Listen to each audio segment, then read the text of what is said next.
In the distant past, humankind sought to harness its intellectual powers to comprehend the essence of the world it inhabited.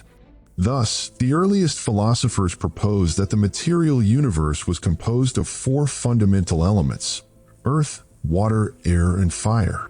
Each of these elements represented an essential force contributing to the structure of nature. Earth symbolized stability and endurance, embodying the solid matter upon which life stands. It was regarded as the source of the physical formation of humans and all living beings. Water, the emblem of life, carried within it the qualities of renewal and continuity. It was also seen as the element of transformation and purification, a bridge between heaven and earth. Air represented breath and freedom, the invisible force that grants life and sustains all beings. It was also associated with the soul, considered by philosophers as the bridge between the material and the spiritual realms.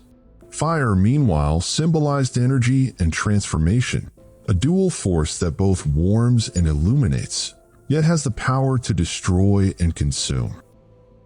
For centuries, these four elements, especially within Greek philosophy, were regarded as the foundational essence of material existence. Yet there existed a fifth element, the ethereal substance that filled the heavens. Unlike the earthly elements, it was not purely material, but a union of the tangible and the intangible. Thus, ether remained one of the most enigmatic and controversial concepts ever conceived. Ancient philosophers described it as the quintessence that filled the cosmos and separated the celestial from the terrestrial realms. Later, it evolved into a scientific hypothesis, embraced by classical physics in an effort to explain the propagation of light and waves. Over time, however, ether faded from being a cornerstone of philosophy and physics into a forgotten or suppressed truth, a disputed idea that sparked conflict between those who denied its existence and those who believed it was a dangerous secret deliberately concealed. Its presence was not limited to philosophy and physics alone. It also found resonance within mystical and spiritual traditions, which viewed it as a bridge between matter and spirit, a key to understanding cosmic energies, the etheric body, and the hidden layers of consciousness. With the widening horizons of modern inquiry, ether once again reopened the gates of debate. Was it merely an ancient philosophical myth, or a profound cosmic truth they strive to keep hidden from humanity?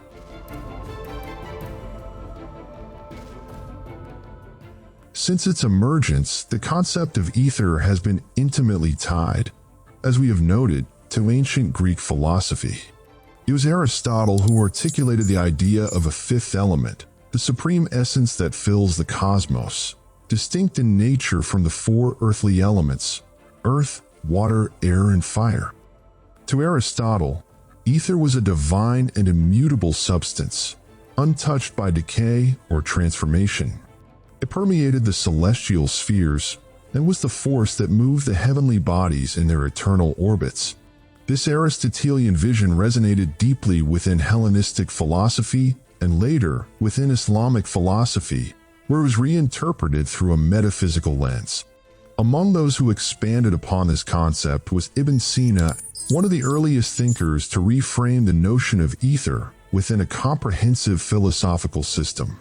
He did not treat it merely as a physical hypothesis to fill the void or carry light, but as part of an all-encompassing cosmological theory. In his discourse on the hierarchy of existence, from prime matter, Heil, to the separate intellects, Ibn Sina posited an intermediate realm that was later referred to, within Sufi terminology, as the subtle substance or the fifth heaven. Let us delve further into this to make the picture clear. Aristotle had proposed the fifth element, the ether, as the substance filling the celestial spheres, distinct from the four terrestrial elements. When Ibn Sina addressed the higher world and the heavenly bodies, he employed a language remarkably close to Aristotle's, yet imbued with a deeper Islamic philosophical spirit. He divided the structure of natural and cosmic existence into three primary levels.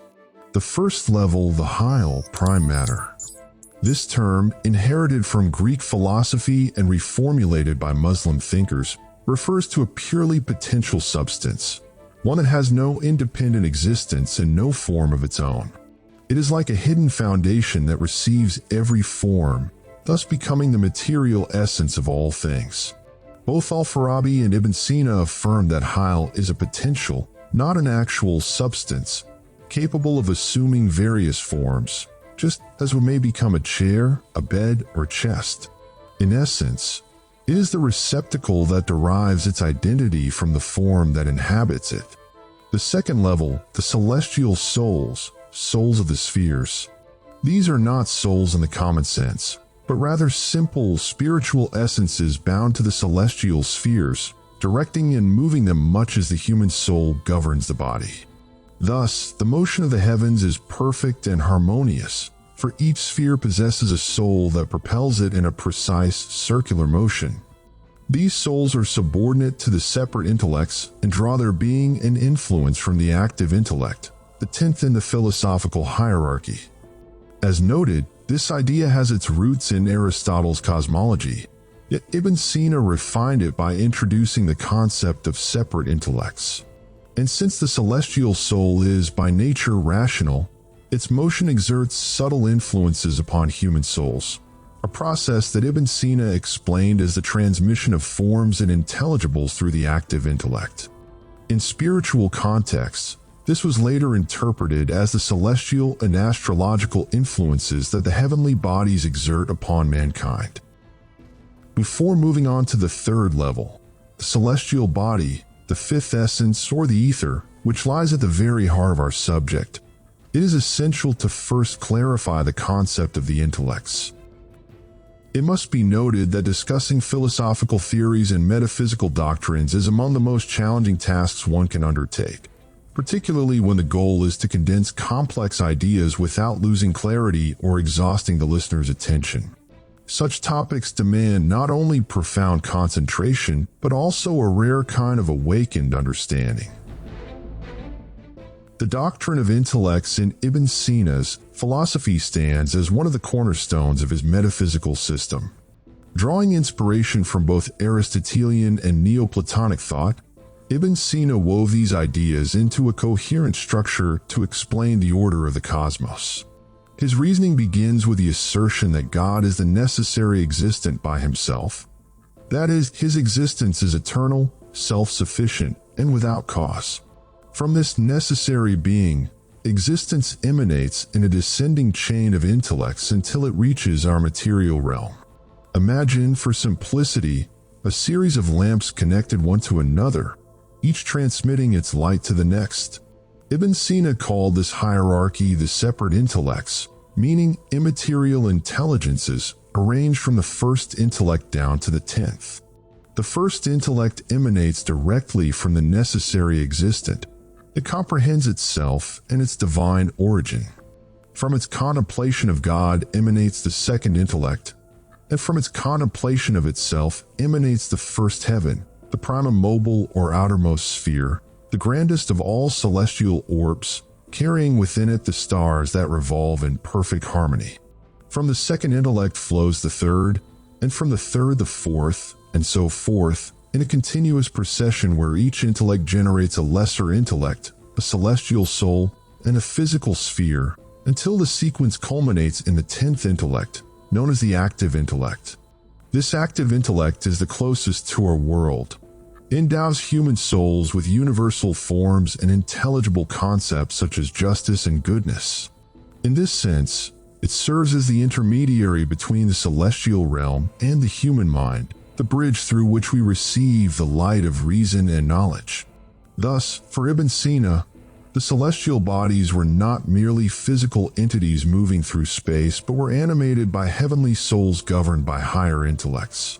Humanity, in turn, can grasp universal intelligibles, such as justice or virtue, only when our souls connect with the active intellect, which bestows upon us the images and meanings of all things. In brief, it may be said that the Creator, exalted be He, is the ultimate source of all existence. The celestial souls are the movers of the heavenly spheres, and the intellects are the degrees of light that emanate from God, descending until they reach the active intellect, the bridge between heaven and humankind, through which we are granted the illumination of reason to perceive the truth. Now let us move on to the third level, the celestial body, the fifth essence, or the ether, a subtle, eternal substance that forms the foundation of order in the higher realm. In Ibn Sina's philosophy, this subtle matter is not a tangible or perceptible substance but an intermediary essence, uniting the qualities of loftiness, transparency, and the ability to bear forms and images. It stands, on one hand, close to the four elements due to its connection with the material world, yet on the other, transcends them by virtue of its purity and refinement. What is remarkable here is that Ibn Sina did not limit his understanding of ether to a physical concept.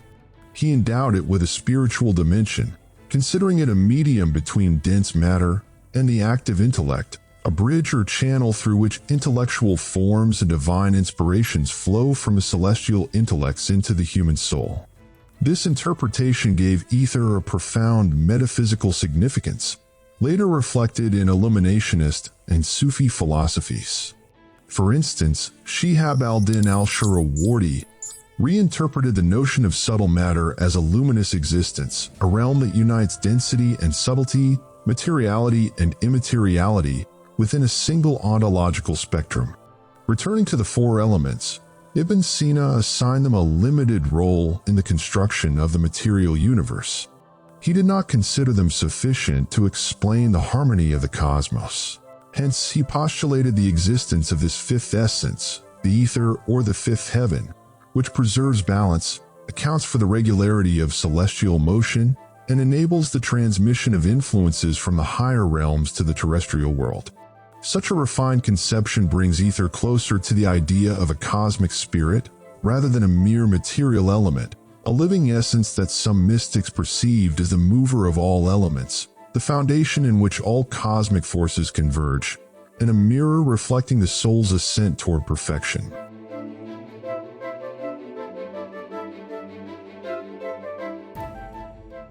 With the rise of experimental science in the 19th century, the concept of ether was borrowed once more, this time to explain the propagation of light waves. Scientists hypothesized that light, like sound, required a medium through which to travel. Thus emerged the theory of the luminiferous ether, which became a cornerstone of classical physics. The Scottish mathematician James Clerk Maxwell reinforced this notion through his electromagnetic equations, which elegantly aligned with the idea of an invisible medium carrying waves. Consequently, the classical wave theory of electromagnetism became one of the most significant milestones in modern science, revealing that electricity, magnetism, and light are not distinct forces but rather diverse manifestations of a single underlying phenomenon. James Clerk Maxwell articulated this groundbreaking discovery through a set of mathematical formulations known as the Second Great Unification in physics, which followed the first unification achieved by Isaac Newton through his laws of gravitation. In 1865, Maxwell published his seminal work, A Dynamical Theory of the Electromagnetic Field, wherein he demonstrated that electric and magnetic fields propagate through space as waves traveling at the speed of light.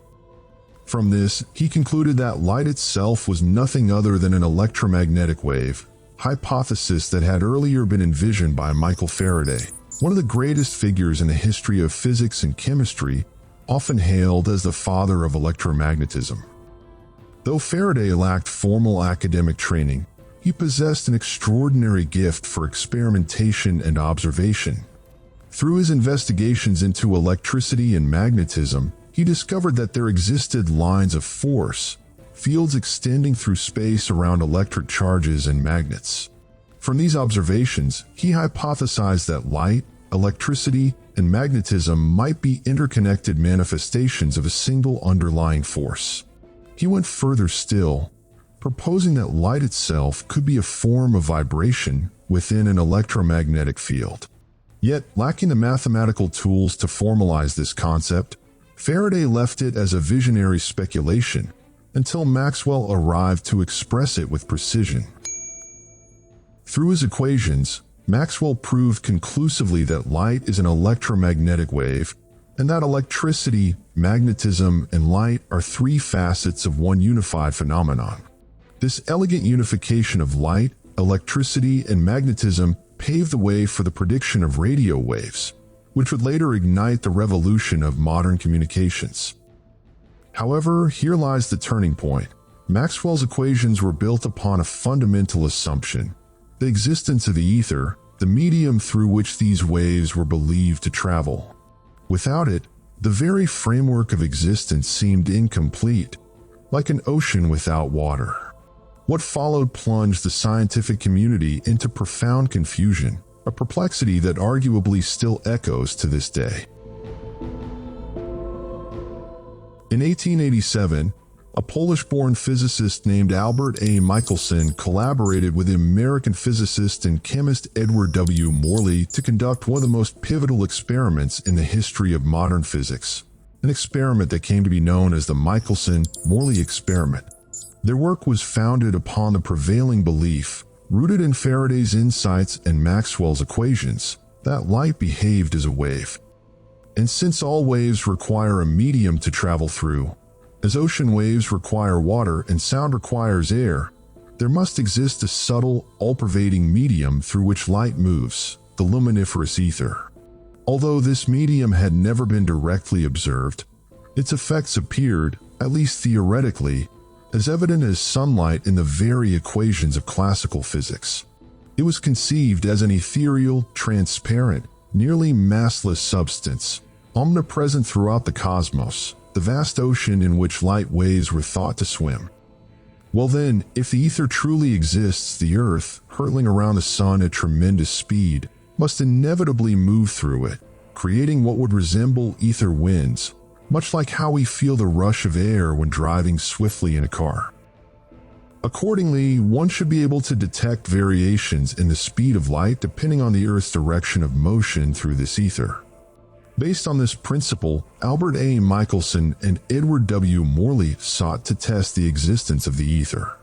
They designed an exceptionally precise instrument known as an interferometer, intended to measure changes in the speed of light. The device's concept was simple yet ingenious. It directed a beam of light toward a half-silvered mirror, which split the beam into two paths, one traveling parallel to the Earth's motion, either with or against the supposed ether wind, and the other moving at a right angle to it. Each beam would then reflect back and recombine at the same point. Due to the effect of the ether wind, one beam was expected to arrive slightly later than the other. Yet, after countless meticulous measurements, the result was astonishing.